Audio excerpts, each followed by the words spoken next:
আমি আপনাদের সামনে কোরআন কারীমের সূরা 36 আয়াতের আমরা তেলাওয়াত করেছি। তার পাশাপাশি রাসূল পাক সাল্লাল্লাহু আলাইহি ওয়াসাল্লাম সংকলিত হাদিসের মাধ্যমে থেকে সহিহ বুখারী শরীফ থেকে একটা হাদিস আমি পাঠ করেছি। আল্লাহ পাক রব্বুল আলামিন যদি আমাকে তৌফিক দান করেন এই আয়াতগুলো মানুষের সামনে নিয়ে এই ধ্যানটা বিষয়ের উপর সংক্ষিপ্তভাবে আলোচনা করার চেষ্টা করব। ওয়া তাওফীকি ইল্লা বিল্লাহ। মুহতারাম মুসলিমিন ইকরাম, আমরা গত জুমায় আলোচনা শুনেছিলাম আত্মীয়তার হক নিয়ে।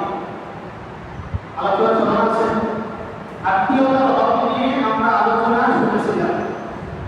এই জুমায় আমরা আলোচনা শুনবো প্রতিবেশীর হক নিয়ে। আমরা আলোচনা শুনবো প্রতিবেশীর হক নিয়ে।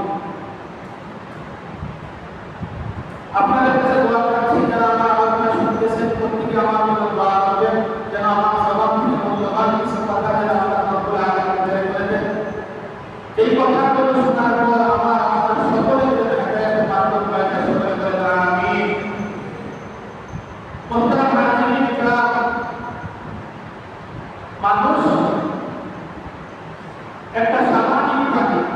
মানুষ একটা সামাজিক প্রাণী। সে একা একা সৃষ্টি হতে পারে না। আবার আল্লাহ পাক রব্বুল আলামিন তাদেরকে জান্নাত থেকে সৃষ্টি করে দুনিয়াতে পাঠান।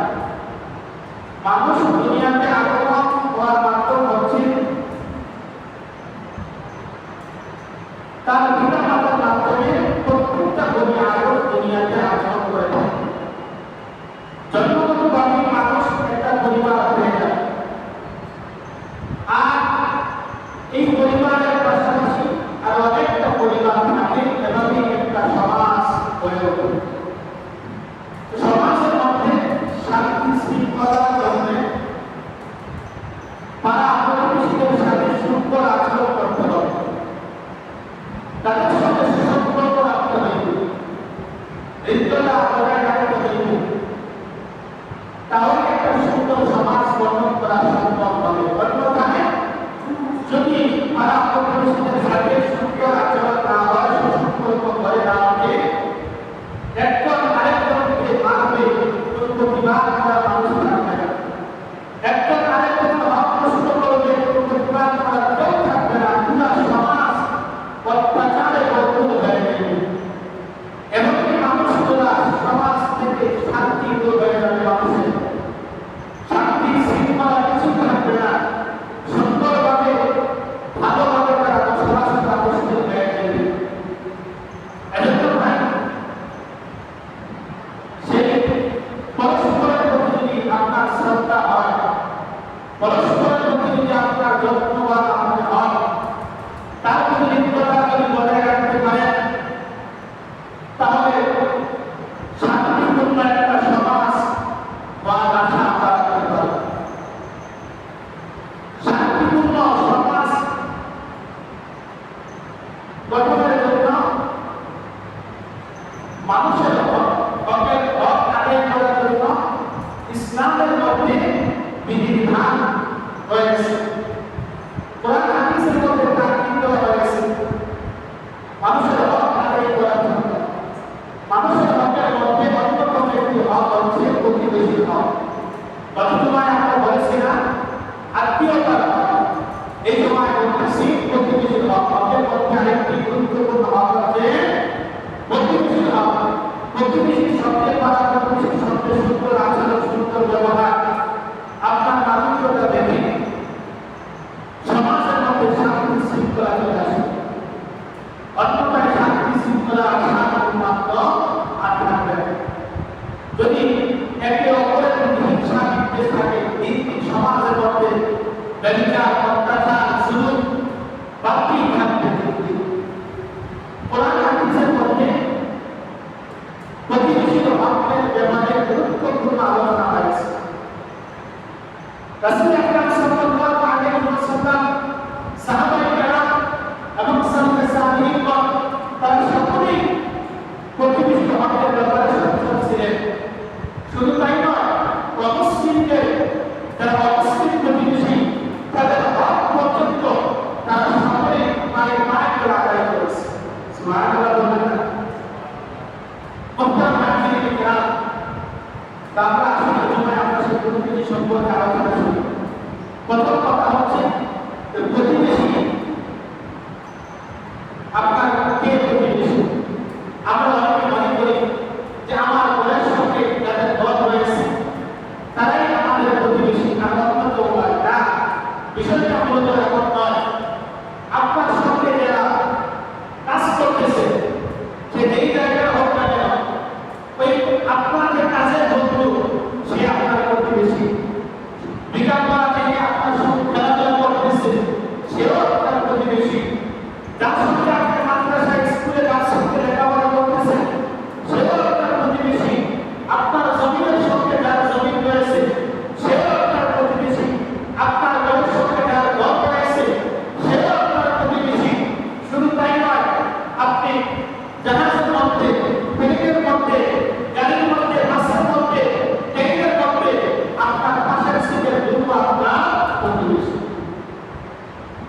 প্রতিবেশী শুধু মুসলমান হওয়া সত্য না, প্রতিবেশীদের মধ্যে কেউ মুসলমান হবে, কেউ কাফের হবে, কেউ হিন্দু বৌদ্ধ, কেউ খ্রিস্টান হবে, কেউ চোর হবে, ডাকাত হবে, ছিনতাইকারী হবে, দুষ্কৃত চোরাখোর, সকলেই থাকতে পারে প্রতিবেশীর মধ্যে। তবে যিনি আপনার প্রতিবেশী আপনার কাছ থেকে যেন তারা হক প্রশ্ন না এই দিকে আপনার খেয়াল করবেন। দেখেন আল্লাহ সুবহানাহু ওয়া তাআলা রাসূল পাক সাল্লাল্লাহু আলাইহি ওয়াসাল্লাম প্রতিবেশীদের তিনি বলেছেন সাধারণত তিনটা শ্রেণী রয়েছে। প্রতিবেশী তিন শ্রেণী সাধারণত হয়ে থাকে। যেমন হযরত জাবের বিন আব্দুল্লাহ রাদিয়াল্লাহু তাআলা থেকে হাদিস বর্ণিত, তিনি বলেন রাসূল আকরাম সাল্লাল্লাহু আলাইহি ওয়াসাল্লাম ইরশাদ করেছেন যে প্রতিবেশী সাধারণত তিন শ্রেণী হয়ে থাকে। খুব ভালোভাবে খেয়াল করবেন। এক শ্রেণীর প্রতিবেশী শুধু আপনার প্রতিবেশী, সে অবশ্যই আমার আপনার আত্মীয় নয়, শুধু প্রতিবেশী। সে বেঈমান হতে পারে, হিন্দু বৌদ্ধ খ্রিস্টান হইতে পারে। ওই প্রতিবেশী তার হক একদিক থেকে আপনার কাছে পাওয়া, তার সঙ্গে সম্পর্ক আপনার কয়েক থেকে একদিক থেকে আপনার আত্মীয় নয়, মুসলমানও নয়, শুধু আপনার প্রতিবেশী। আপনার পাশের বাড়ির সঙ্গে হিন্দু ভাই আছে, তো হিন্দু ভাই আমার প্রতিবেশী। আমার বাড়িতে ওই হিন্দু ভাই আপনার এদিকে আমরা খেয়াল করব। দুই নম্বর দেখেন, আপনার আত্মীয় নয় কিন্তু লোকটা মুসলমান, আবার সে প্রতিবেশী। তো ওই দিক দিয়ে যে দুই দিক দিয়ে আপনার সঙ্গে তার সম্পর্ক, আপনার তার থেকে যেন আপনার থেকে যেন ওই লোকটা কষ্ট না পায়, সে দুই দিক দিয়ে আপনার প্রতিবেশী আপনার সঙ্গে সম্পর্ক। একদিন সে মুসলমান, দুই নম্বর সে আমার প্রতিবেশী। তিন নম্বর দেখেন লোকটা আত্মীয় আপনার, আবার মুসলিম, আবার আপনার প্রতিবেশী। ওই লোকটা আপনার সর্বোত্তম প্রতিবেশী। ওই লোকটার সঙ্গে আমাদের সুসম্পর্ক অবশ্যই রাখতে হবে। বাকিদের সঙ্গে তো রাখতে হবে, এই লোকটার সঙ্গে আমাদের সুসম্পর্ক রাখতে হবে। কারণ সে আত্মীয়তার দিক দিয়ে আমাদের সম্পর্ক, সে মুসলমানের দিক দিয়ে আমাদের সম্পর্ক, সে প্রতিবেশীর দিক দিয়ে আমাদের সম্পর্ক। এজন্য আল্লাহ পাক রব্বুল আলামিন সূরা নিসা মধ্যে দেখেন আগের হাদিসে আমরা জানলাম প্রতিবেশী তিন শ্রেণীর হয়ে থাকে। কয় শ্রেণীর হয়ে থাকে ভাই? তিন শ্রেণীর হয়ে থাকে। এবং আসুন আল্লাহ পাক রব্বুল আলামিন 10 শ্রেণীর হকের কথা আল্লাহ তাআলা কোরআন কারীমের আয়াতের মধ্যে উল্লেখ করেছেন। কয় শ্রেণীর কথা? যদি বলেন 10 শ্রেণীর কথা, 10 শ্রেণীর হকের কথা আল্লাহ পাক রব্বুল আলামিন কোরআন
মহব্বতের সাথে সদাচরণ করো, ইহসান করো। সুবহানাল্লাহ, সুবহানাল্লাহ। এরপরে দেখেন আমার আজকে আলোচ্য বিষয়ের সঙ্গে যেটা সম্পর্ক রয়েছে, আল্লাহ তাআলা বলেন ওয়াল জানিযিল কুরবা, নিকট প্রতিবেশী। কি বলছি ভাই? নিকট প্রতিবেশী। ওয়াল জানিযিল কুরবা ওয়াল জানিল জুনুবি, দূর প্রতিবেশী। এক নম্বর আল্লাহ তাআলা বলেন নিকটের প্রতিবেশী এবং দূরের প্রতিবেশী তাদের সঙ্গে তোমরা ইহসান করো, সদাচরণ করো। চিল্লায়ে বলো সুবহানাল্লাহ, সুবহানাল্লাহ। ওয়াল জানিল কুরবা ওয়াল জানিল জুনুবি ওয়াস-সাহিবি ওয়াবিস সাবিল, সঙ্গীদের সাথে তোমার বন্ধুদের সাথে তুমি সদাচরণ করো, ইহসান করো এবং মুসাফিরদের সাথে। এক নম্বর আমরা পাইলাম আল্লাহর হক, দুই নম্বর মা-বাবার হক, তিন নম্বর আত্মীয়-স্বজনদের হক, চার নম্বর এতিমদের হক, পাঁচ নম্বর অভাবগ্রস্তদের হক, ছয় নম্বর নিকট প্রতিবেশীর হক, সাত নম্বরে আত্মীয়দের হক, আট নম্বরে আমরা পাইলাম যে সঙ্গী সাথীদের হক, নয় নম্বরে আমরা পেয়েছি মুসাফিরদের হক, দশ নম্বর আল্লাহ বলেন ওয়া মা মালাকাত আইমানুকুম, তোমাদের দাস-দাসীদের হক, অর্থাৎ চাকর-চাকরানীদের হক। তাদের সঙ্গে তোমরা সদাচরণ করো, সুন্দর ব্যবহার করো, তাদেরকে ধমক দিও না, মারধর করিও না, তাদের পরস্পর তাদের সঙ্গে ব্যবহার করো। আপনারা কেটা করে থাকবেন যদি বলেন অহংকারী দেখায় আমরা একটু একটু শুধু ভালো তাকে থাপ্পড় মেরে দিই, খালি দেই, ধমক দেই, গর্ভহীন গর্ভ থেকে তার গা কাটতে বের করে দিই। এমন জাহেল আছে কিনা ভাই কথা বলেন? যদি বলেন এমন জাহেল আছে কিনা? এমনটা করা যাবে না, আপনি কথা দেখা যাবে না, অহংকারী দেখা যাবে না। আল্লাহ তাআলা এই আয়াতের শেষের মধ্যে বলেন ইন্নাল্লাহা লা ইউহিব্বু, নিশ্চয় আমার আল্লাহ আকারা মুখতালান কাফুরা, ধার্মিকতা এবং অহংকারীদেরকে পছন্দ করেন। অহংকারীদেরকে আপনারা কি করেন না ভাই? পছন্দ করেন না। সারা পৃথিবীর মানুষ যদি আপনাকে পছন্দ করে, আপনাকে সেলুট জানায়, আল্লাহ যদি আপনাকে পছন্দ না করে, তাহলে সারা পৃথিবীর মানুষের পছন্দ আল্লাহ তাআলার নিকট আসে না। কথা বলবেন কি? এজন্য আল্লাহ তাআলার কাছে পছন্দ করতে হলে এই 10 প্রকার হক আপনি অবশ্যই অবশ্যই আদায় করতে হবে। আল্লাহ পাক আমাদেরকে এগুলো আদায় করার তৌফিক দান করুন, বলেন আমিন।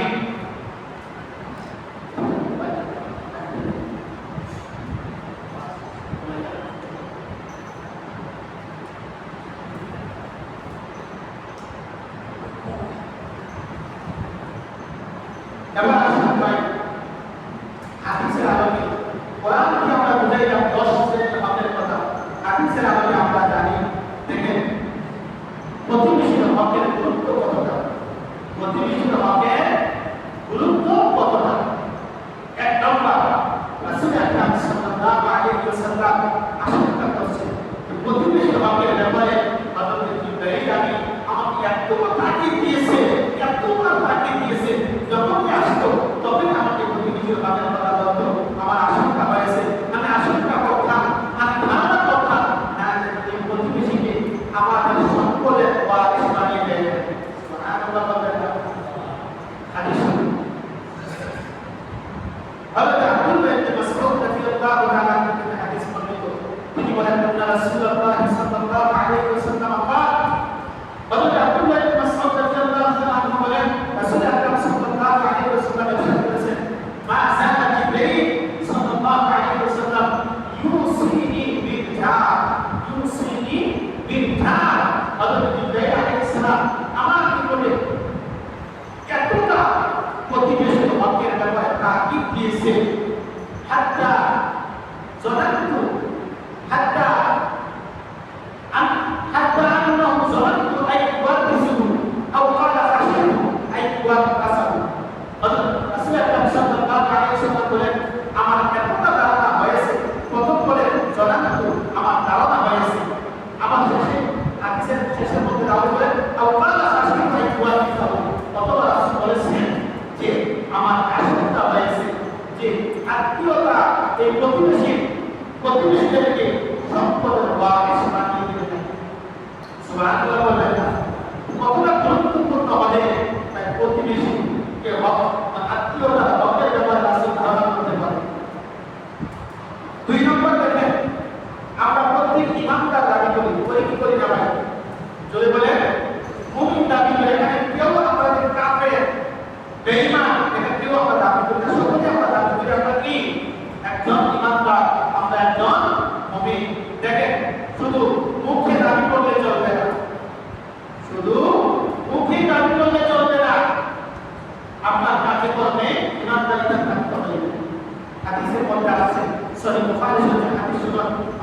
هريرة رضي الله تعالى عنه عن أبي هريرة رضي الله تعالى عنه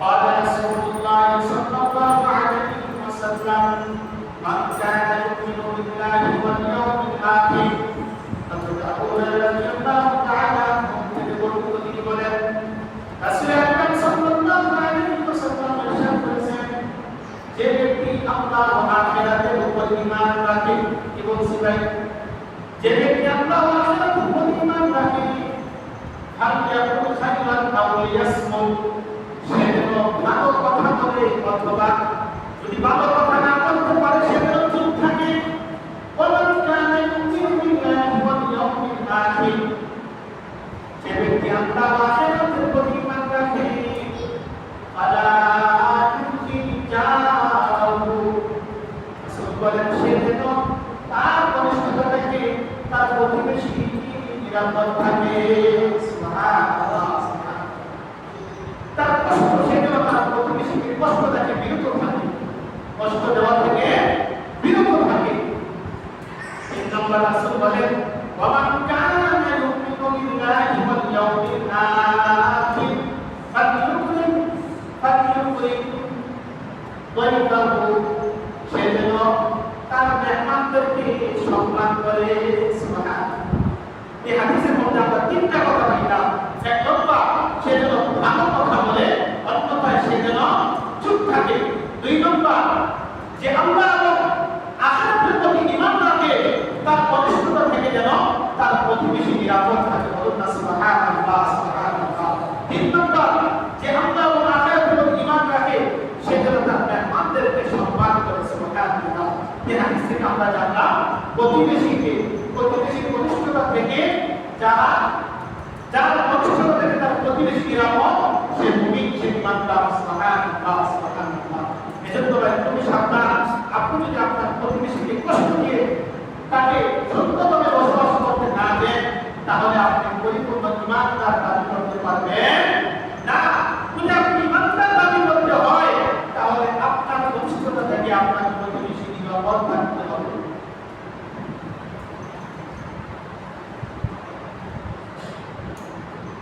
তিন নম্বর প্রতিবেশীর গুরুত্ব আল্লাহ তাআলার কাছে আমরা সকলে চাই ভালো হইতে চাই কি চাই না ভাই সকলে চাই যেন আমি আল্লাহ রাব্বুল আলামিনের নিকট উত্তম একজন ব্যক্তি হই চাই কি চাই জোরে বলে বলেন চাই যে আমরা সকলেই চাই আল্লাহ তাআলার কাছে আমরা একজন প্রিয় বান্দা হই উত্তম বান্দা হতে আমরা সকলেই চাই দেখেন উত্তম বান্দা হতে চাইলে প্রতিবেশীর কাছে আপনি উত্তম হইতে হবে সুবহানাল্লাহ আপনার প্রতিবেশীর কাছে আপনি উত্তম হতে হবে রাসূল আকরাম সাল্লাল্লাহু আলাইহি ওয়াসাল্লাম হাদিসের মধ্যে বলেন খায়রুল আসহাবি ইনদাল্লাহি খায়রুল আসহাবি ইনদাল্লাহ খায়রুহুম লিসাহিবিহি আল্লাহ রাসূল সাল্লাল্লাহু আলাইহি ওয়াসাল্লাম বলেন যে ব্যক্তি তার সাথীদের সাথে সাথীর নিকট অর্থাৎ তার বন্ধু বান্ধবের নিকট উত্তম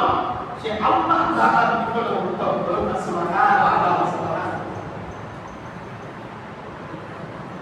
খায়রুল আসহাবি ইনদাল্লাহি খায়রুহুম লিসাহিবিহি ওয়া খায়রুল জারি ওয়া খায়রুল জিরানি ইনদাল্লাহি খায়রুহুম লিজারি তারপর রাসূল সাল্লাল্লাহু আলাইহি ওয়াসাল্লাম বলেন আর যে ব্যক্তি স্বীয় প্রতিবেশীর কাছে উত্তম ভালো লোক সে আল্লাহ তাআলার নিকট উত্তম লোক ভালো লোক বলুন সুবহানাল্লাহ ভাই নিজে শুধু ভালো মন্দে চলবে তাই আমরা আমাদের প্রতিবেশীর হক আদায় করতে হইবে তাদেরকে কষ্ট দেওয়া যাবে না সুন্দর করে তাদেরকে বসবাস করতে দিতে হইবে বিভিন্নভাবে তাদেরকে জ্বালা যন্ত্রণা দেওয়া যাবে না যখন আপনি এইভাবে আপনার প্রতিবেশীর যত্ন নেবেন তাদের হক আদায় করবেন তখনই ওই প্রতিবেশী আপনাকে আপনার পক্ষে ভালো পক্ষে সাক্ষ্য দিবে যে লোকটা অত্যন্ত ভালো আর যতটুকু প্রতিবেশী তার পাশের প্রতিবেশী সত্য সাক্ষ্য দিবে তখন আল্লাহ তাআলা বলেন এই বান্দা আমার নিকট ভালো বলে সুবহানাল্লাহ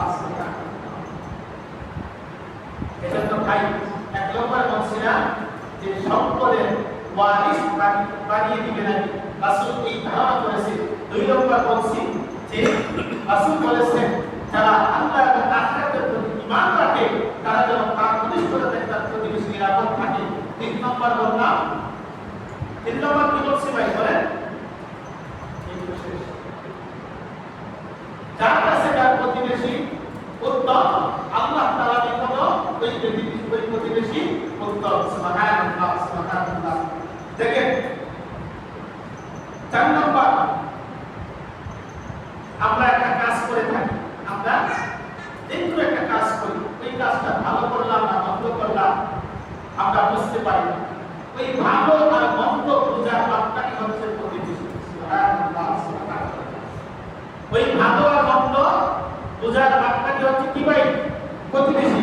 দেখেন এক লোক রাসূল সাল্লাল্লাহু আলাইহি ওয়াসাল্লাম দরবারে এসে বললেন, কাইফা লি আন আ'লামা ইযা আসাতু ওয়া ইযা আসাতু, ইয়া রাসূলুল্লাহ আমি কাজটা ভালো করলাম না মন্দ করলাম এটা বোঝার উপায় কি?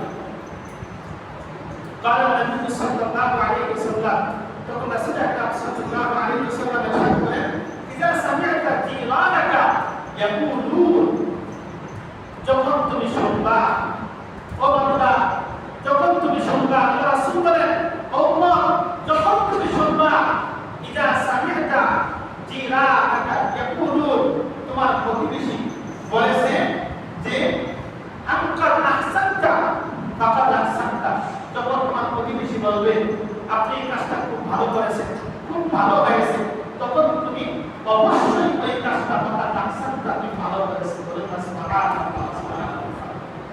ওয়া ইযা সামি'তুম, আর ইয়াকুলুন, যখন তুমি শুনবা তোমার প্রতিবেশীর মুখ থেকে কাদ আসাহতা, এই কাজটা মন্দ করেছেন, ফাকাদ আসাহতা, তখন অবশ্যই তুমি কাজটা মন্দ করেছো। অতএব আমরা যদি প্রতিবেশীর হক আদায় করি, তাদের প্রতি যত্ন নেই, তাদের প্রতি সুসম্পর্ক রাখি, তাহলে তারা আমাদের এই কাজটা তাদের প্রতি আমরা করলাম, এটা ভালো করেছি, কোনো সন্দেহ আছে? বলেন এই কাজটাকে ভালো ভালো না কোনো সন্দেহ আছে? যদি বলেন এই প্রতিবেশী বলেছে আপনি কি কাজটা করেছেন ভাই আমার জন্য খুব ভালো হয়েছে, বা ওই লোকের জন্য এই কাজটা করেছেন খুব ভালো করেছে, তখন রাসূল বলেন ফাকাদ আহসানতা, অবশ্যই এটা ভালো হয়েছে।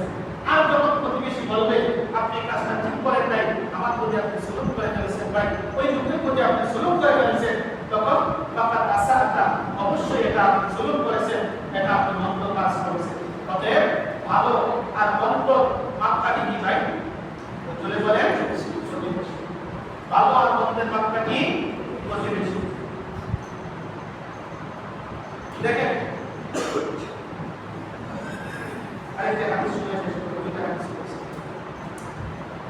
আপনি প্রতিবেশীর হক যদি নষ্ট করেন তাহলে 10 গুণ সওয়াব বেশি পাবেন, 10 গুণ গুনাহ বেশি হয়ে যাবে। আলহামদুলিল্লাহ। হযরত ইবরাহিম ইবনে আসওয়াদ রাদিয়াল্লাহু তাআলা আনহু থেকে হাদিস বর্ণিত, তিনি বলেন আল্লাহ রাসূল সাল্লাল্লাহু আলাইহি ওয়াসাল্লাম সাহাবায়ে কেরামদেরকে জিজ্ঞাসা করতে চাইলেন যে জিনা সম্পর্কে, ও সাহাবীরা জিনা সম্পর্কে রাসূল সাল্লাল্লাহু আলাইহি ওয়াসাল্লাম জিজ্ঞাসা করতে চাইলেন, তখন সাহাবায়ে কেরাম বললেন হারাম, এটা তো হারাম, হারামাল্লাহু আলাইহি ওয়া রাসূল, হারামাল্লাহু ওয়া রাসূল, আল্লাহ এবং তার রাসূল এটাকে হারাম নির্দিষ্ট ঘোষণা দিয়েছেন। তখন রাসূল বললেন দেখো কোন ব্যক্তি 10টা নারীর সঙ্গে জিনা করলে যতটা বড় অপরাধ হইবে, তার চাইতে জঘন্যতম অপরাধ হইবে তার প্রতিবেশীর স্ত্রীর সঙ্গে জিনা করলে। কিন্তু ভাই সমাজের মধ্যে এমনটা আছে কিনা বলে বলেন যে ভাবি পাশের ভাইয়ের সাথে এত সম্পর্ক সুসম্পর্ক রাখে, প্রতিবেশী ভাইয়ের সঙ্গে নিজের স্বামীকে এতটা পছন্দ করে না, এতটা ভালোবাসে না, এমন নারী আছে কিনা ভাই বলে বলেন? আবার এমনও ভাই আছে যে পাশের ঘরের ভাবিকে এতটা পছন্দ করে, এতটা ভালোবাসে, নিজের স্ত্রীকে কতটা ভালোবাসে না। এই ভালোবাসা দেখাইতে দেখাইতে একটা পর্যায়ে ওই আঘাত টুকানোর মধ্যে লিপ্ত হয়ে যায়। তাহলে ঠিক কিনা? তো রাসূল বলেন যে অন্য 10টা নারীর সঙ্গে জিনা করলে যতটা অপরাধ, এর চাইতে জঘন্যতম অপরাধ হচ্ছে তোমার প্রতিবেশীর স্ত্রীর সঙ্গে জিনার কাজ করবে। নাউযুবিল্লাহ, নাউযুবিল্লাহ। এরপর রাসূল বলেন সাহাবায়ে কেরামদেরকে চুরি সম্পর্কে, সাহাবায়ে কেরাম বলেন এটা তো হারাম, আল্লাহ এবং তার রাসূল এটাকে হারাম ঘোষণা দিয়েছেন। তখন রাসূলুল্লাহ সাল্লাল্লাহু আলাইহি ওয়াসাল্লাম ইরশাদ করেন যে অন্য 10 করে চুরি করলে এই যত বড় অন্যায় হবে, তার চাইতে আরো বেশি অন্যায় হবে তোমার প্রতিবেশীর ঘর থেকে চুরি করলে। নাউযুবিল্লাহ, নাউযুবিল্লাহ। কি বুঝলেন ভাই? 10 গুণ বেশি অন্যায় হবে। তো আপনি অন্য কাজ করলে, অন্যায় করলে যদি আপনার 1 গুণ অপরাধ হয়, প্রতিবেশীর সঙ্গে প্রতিবেশীকে কষ্ট দিলে কয় গুণ গুনাহ হইবে বলে বলেন? 10 গুণ গুনাহ হইবে, এর চাইতে আরো বেশি হইবে। এজন্য আমরা প্রতিবেশীর হক আদায় করব। সর্বশেষ হাদিস শুনে আমার আলোচনা শেষ করে দিচ্ছি। দেখেন যারা প্রতিবেশীকে কষ্ট দেয় তাদের জন্য জান্নাত হারাম হয়ে যায়। নাউযুবিল্লাহ, জান্নাত নিষিদ্ধ হয়ে যায়। আমি এগুলো বানিয়ে বলতেছি না ভাই, এগুলো আমি বানিয়ে বলতেছি না। সহিহ মুসলিম শরীফের হাদিস, হযরত আবু হুরায়রা রাদিয়াল্লাহু তাআলা আনহু থেকে হাদিস বর্ণিত। তিনি বলেন আন্না রাসূলুল্লাহ সাল্লাল্লাহু আলাইহি ওয়াসাল্লাম মান লা ইয়াদখুলুল জান্নাহ, ওই ব্যক্তি জান্নাতে প্রবেশ করবে না, মাল্লা ইয়ামানু জারহু বাওয়াইকাহু, যার অনিষ্টতা থেকে তার প্রতিবেশী নিরাপদ নয়, যার অনিষ্টতা থেকে তার প্রতিবেশী নিরাপদ নয়, ওই ব্যক্তি জান্নাতে প্রবেশ করবে না। নাউযুবিল্লাহ, আসতে বলে আরেকটু জোরে বলেন নাউযুবিল্লাহ। এই জন্য ভাই আজকের আলোচনা এখানেই থাকবে, বাকি আলোচনা ইনশাআল্লাহ আগামী জুমায় করব। যে আমরা এই যে কোরআন হাদিস থেকে আমি আলোচনা শুনাইলাম, প্রতিবেশীর হক আদায় করার দরকার আছে কিনা ভাই? আমাদের কারো দ্বারা যেন কোনো প্রতিবেশী কষ্ট না পায়, এই চিন্তা চেতনা সবসময় আমাদের অন্তরের মধ্যে থাকবে যে আমার দ্বারা যেন আমার কোনো প্রতিবেশী কষ্ট না পায়। প্রতিবেশীরা অনেক কম রয়েছে, আর গুরুত্বপূর্ণ কথা রয়েছে ইনশাআল্লাহ। আল্লাহ তাআলা হায়াতে বাঁচিয়ে রাখেন, আগামী জুমায় বাকি আলোচনা করব। তো আমরা আজকে যে আলোচনা শুনলাম, প্রত্যেকে আমরা নিয়োগ করব যে আমাদের দ্বারা যেন কোনো প্রতিবেশী কষ্ট না পায়, এই চেষ্টা আমরা প্রত্যেক করব ইনশাআল্লাহ। ইনশাআল্লাহ আল্লাহ রাব্বুল আলামিন এই আলোচনার উপর আমাদের প্রত্যেককে আমল করার তৌফিক দান করুন। সকলে বলে আমিন, আমিন। ওয়া আখিরু দাওয়ানা আলহামদুলিল্লাহি রাব্বিল আলামিন।